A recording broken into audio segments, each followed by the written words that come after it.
What's going on, you guys? It's your boy Raider Nation 03 coming back with the next prediction round of our NFL playoff 2020 through 21 predictions. Um, I was 5-1 this week. My prediction record was 5-1. I don't know why I put projected record 6-0. I don't know why I put that. Um, but yeah. So don't pay attention to that, but I finished off 5-1 this week. The only loss that I had was that dang Seahawks game. Like, I wasn't expecting that. Like, I didn't expect for me to just lose like that. Like, come on, man. Like, really? Like, I thought going into that game, that Rams team was going to be pretty beat up, getting chewed all over the place. And then somehow Jared Goff was back. I'm like,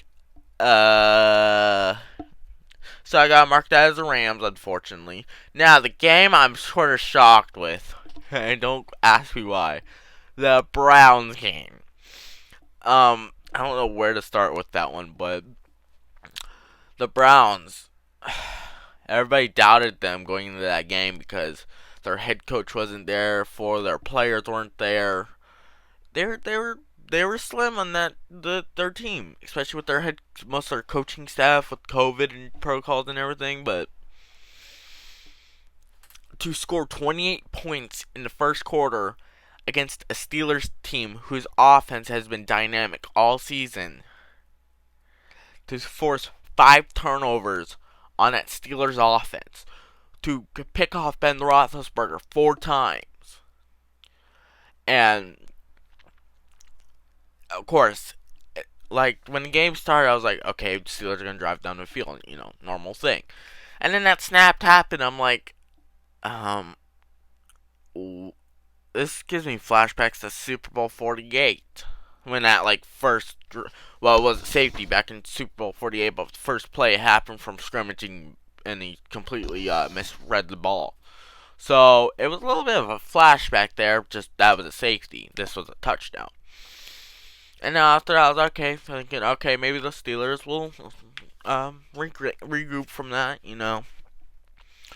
But then a pick happened. I was like, okay, maybe he's a little out of groove right now because he did get the week off, and players tend to do that because if they got the week off, so they're not fully prepped yet.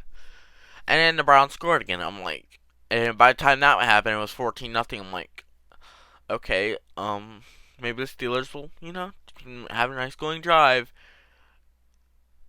And then I think it was a 3-and-out the next drive or whatever, and then or an interception, and it ended in another Browns score. I'm like, what is going on here? Because I was getting flashbacks from that 2017 AFC divisional playoff game from when the Jaguars put up, I think it was like 21 or 28 points in the first quarter or whatever. But then 28-1 nothing came. I was like, okay. And then Ben Roethlisberger gets picked off again. I'm like, what is going on here? And then that comes in for another score. I'm like, and makes it 28-0. I'm like, Steelers, are you feeling okay right now? So then I'm like, and then Steelers march down the field, drive, score a touchdown. So at that point, it was 28-7. I'm like, okay, Steelers finally got back in the groove. And then the Browns marched right down the field and scored a touchdown of their own. I'm like, and then by that point, it was 35-7 once they had scored. So then I was thinking, um, 35 points in the first half by the Browns team that hasn't even been to the playoffs in 18 years, that has had so much trouble as Pittsburgh team in Pittsburgh. Like, what is going on here? And then the Steelers scored field goal to end the half. I was like, okay, they're down by 25. The coach will make some adjustments, get them ready for the second half. So then I think it was the early third quarter. The Browns went of 3-and-out, so they punted. Steelers, I think, marched down the field by the time 35-16. I was like, okay, the Steelers are not done yet. And then the Browns go 3-and-out again. So I was like, okay, Steelers, they're starting to find some groove now. And then at that point, the Steelers had scored again to make it like 35-23 or something. I'm like, okay, the Steelers are only down by 12. So now at that point, I was like, the Steelers, they're showing signs of life now. And then Nick Chubb bounces off a pass from Baker Mayfield for a 40-yard touchdown run. So at that point, I was thinking like 42 points. This gives you back some memories from Jacksonville. And then the Steelers come marching down the field again. I was like, okay, okay. At that point, it was like 42-29. So I was thinking, okay, they gotta go for two to make it like, an 11-point game. They missed a 2-point conversion. So then I was like, oh, man, you're gonna need a lot to go their way now. And then the Browns go down the field, score a field goal. I was like, okay, they stopped doing a field goal. And then that next possession later, Ben Roethlisberger throws another interception. So I'm thinking, now that defense needs to get a major stop, get the ball back to them. And then the Browns scored another field goal. I was like, huh? And then the Steelers marched down the field and scored a touchdown and a 2-point conversion on their last drive of the game. I'm like, where was this earlier? So now, Browns fans, not only did you get your first playoff win in 18 years, or no, my bad, since 1995, but now you're going to play the defending Super Bowl champs. And yeah, so that's where we're gonna hop into this video for the next week of the playoffs. Now, Baltimore Buffalo. Now Baltimore got its first win in the playoffs, which was a really disgusting win. Like how you guys all saw that part where the dude Marcus Peters picked the ball off and then started stomping on the logo. I think that was a little too much. Like, I understand you guys are frustrated with the Tennessee Titans the last two meetings, but to literally stomp on their logo like that, that's a little too excessive. But if I had to go with somebody, I really that's gonna be a good game. Though I can already see it happening. That's gonna be a good game. But I feel like I'm not trying to say Buffalo won't win, but I don't think Buffalo's ready yet. So Baltimore will take them out. Now. Cleveland takes on Kansas City in Missouri. So now, mind you, I've noticed teams that come off their bye week never show up for some reason. And to think that if Kansas City loses to Cleveland at home at Kansas City, I will be confused. I won't even know what's happening. But to think that Cleveland is in the spot they were in, and and they're getting all their guys back this week, and that's a huge thing for them. Because I remember people were doubting them all week, saying, "Oh, they're not going to beat Pittsburgh." It was Ben Roethlisberger. All those guys weren't there because they were resting. I think that was the part that sent Ben Roethlisberger out of his group. Yes, people may be like, yes, but he threw 500 yards and 4 touchdowns. But he still threw 4 interceptions. He still fumbled the ball. He was overthrowing his receivers. But I really think, I'm not trying to mark Cleveland out yet. I don't think they're ready because, like, Kansas City is, like, that good of a team. Like, nobody can barely stop them. But if Cleveland somehow stops Kansas City and beats them this Sunday, I will be questioning everything around this NFL. Because I know you guys are getting everybody back. I know you guys are getting your coach, your players back. But to go to play the defending Super Bowl champs and have a possibility at beating them really tells you that this Browns team is legit. And Browns fans, I am real happy for you guys right now. After all the years from 1-15, 0-16, nearly making it to the playoffs in 2018, falling just short of this Baltimore Ravens, to having a down year in 2019, now boom, this year just rolling. And yes, you guys may have lost that game against Baltimore, like on Monday night, but you guys still fought. That I think that's the part that that's seeing everybody realize that this Browns team is a different team than what they've usually been. They're realizing something about this team. They can still they're competing now in a big way than they used to be. Cause I noticed after 0-16, I'm like, this team's gonna need to make some serious changes to that quarterback.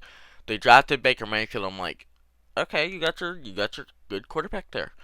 And then they bring in guys like Odell Beckham, Jarvis. I'm like, and then they draft Nick Chubb, and then bring in Kareem Hunt, and then like all these guys, Myles Garrett, you know. And I'm like, I'm thinking this season, I'm like, this Browns team's gonna be a real tough team to compete with.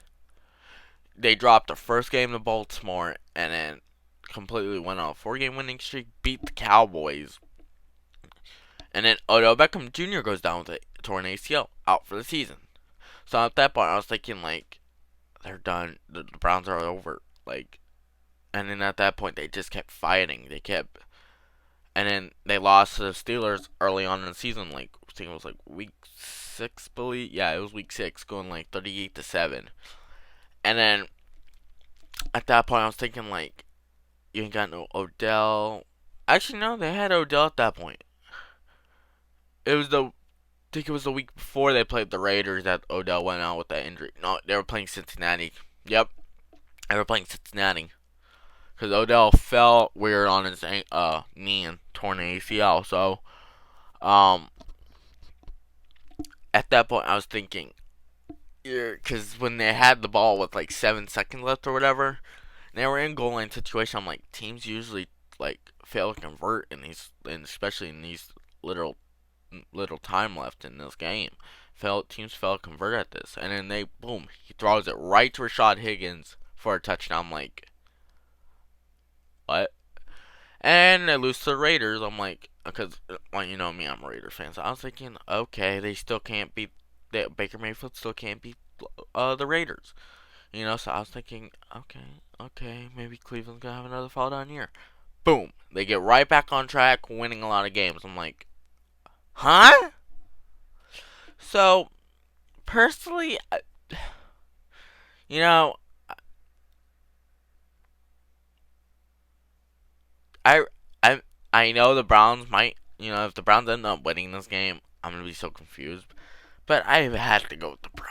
I mean, they're so good right now, and especially when they're getting everybody back this week. They're going back to practice.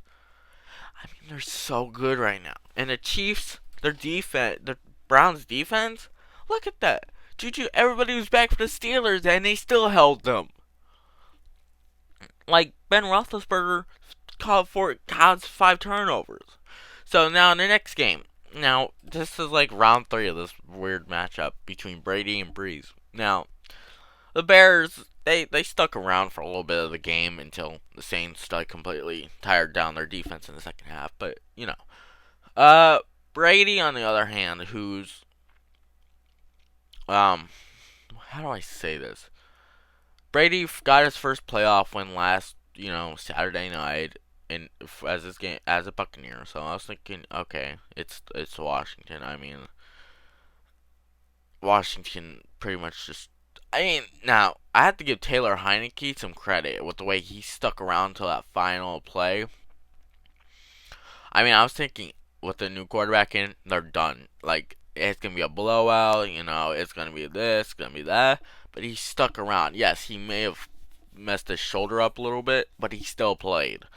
So in this case, I would have to say the Saints win this game. I mean, there is no telling how the Saints won't win at home. I mean, they finally had no deja vu or no repeats of the last 3 years, and their defense. I think their defense is starting to come together again. They got Michael Thomas back. They had Alvin Kamara back.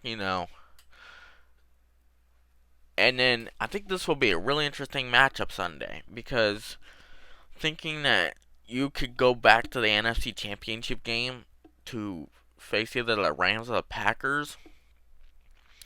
again and thinking about like how it will, like, how that will work. But I think the Saints get back to the NFC Championship game. Now the Rams and the Packers. Nobody expected the Rams to beat the Seahawks. Yeah, nobody expected the Rams to beat the Seahawks. So at that point, I was thinking, uh, the Rams are up. How many? 30-13. So at that point, I was thinking, wait, what? I was like, oh, wait, Jared Goff's back. Hold up here. You're telling me when Jared Goff came back, they just started to get hot again? I'm like, no, no, no, no, no, no. So then I was thinking, okay, just let Seattle. Seattle's down by 17. No big deal. And then he throws a ugly pick. I'm like, well, you can ride a cap out of this one. And then Seattle scores 30-20. I'm like, oof, that's too late in the game to score. So then the game was over. I'm like, wow, I just lost what could have been a 6-0 record right there. I could have lost a 6-0 record.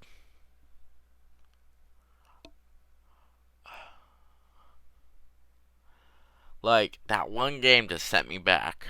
Like, I cannot believe that. If it wasn't for that one game, I would have been 6-0. So, I think the Packers get it done here.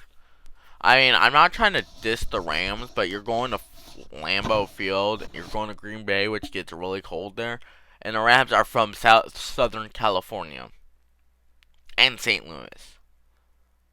It's not really cold in California during this time of year. It can be, it just doesn't get very cold. I mean, it's usually California is usually a warm state during this time of year. But with all that being said, thank you all for watching. And as always, I'll catch you guys on my franchise mode and my GTA 5 live streams. Peace!